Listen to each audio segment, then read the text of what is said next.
இப்போ நம்மக்கிட்ட யாராவது பேசிக்கிட்டு இருக்காங்க அப்படின்னா அவங்களுடைய வார்த்தைகள் சில நேரம் நமக்கு தவறாப்படும்.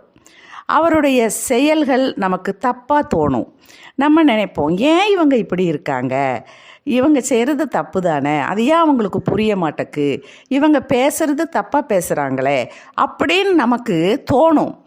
இதுக்கு காரணம் என்ன அப்படின்னா, நம்மளை போலவே அவங்களும் இருக்கணும்னு நம்ம எதிர்பார்க்குறோம். நம்ம மனசு மாதிரியே அவங்க மனசும் இருக்கணும், நம்ம சிந்திக்கிற மாதிரியே அவங்களும் சிந்திக்கணும், நம்ம பேசுகிற மாதிரியே அவங்களும் பேசணும், இப்படி நம்ம எதிர்பார்க்குறோம்.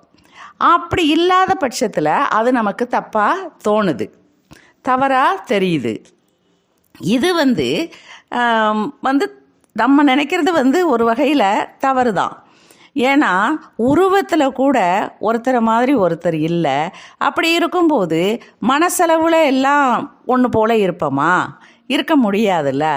ஆனால் நம்மளோட எதிர்பார்ப்பு அப்படித்தான் இருக்கும். இது ஒரு சின்ன கருத்து. இதில் எந்தவித ஒரு பொருளோ எதுவுமோ இல்லை. ஆனால் இது கூட பைபிளில் சொல்லப்பட்டிருக்கு. பாருங்க, 1 கொரிந்தியர் 7ஆம் அதிகாரம் 7ஆம் வசனம் பாருங்க.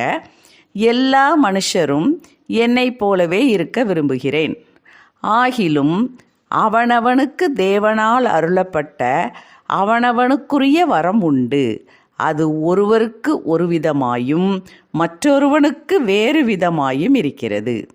பவுலடிகளார் அழகா சொல்லியிருக்காரு. அப்போ இது ஒரு சின்ன எக்ஸாம்பிள் தான். பைபிள் ஒரு சின்ன ஒரு குண்டூசியில் இருந்து கடப்பாறை வரைக்கும் உள்ள கருத்துக்களை நம்ம வாழ்க்கைக்கு தேவையான அத்தனையும் கொண்ட ஒரு பொக்கிஷமான ஒரு புஸ்தகம். அதை நம்ம வாசிப்போம், வாழ்க்கையில் அதில் உள்ள கருத்துக்களை எல்லாம் கடைபிடித்து நடப்போம்.